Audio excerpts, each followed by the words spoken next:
And I want to promise the people of Kenya that Rigathi Gachagua cannot be the dividing factor in the quest for one presidential candidate.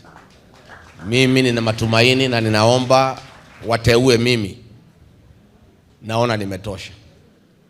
Lakini kama haitawezekana, isemekane ni mwingine, ndio tuweze kutoa huyu jamaa, mimi nitamuunga mkono.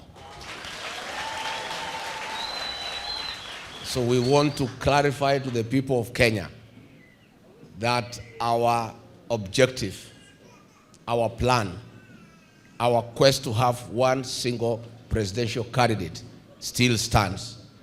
And the fact that we have declared individually does not undermine that commitment and that objective.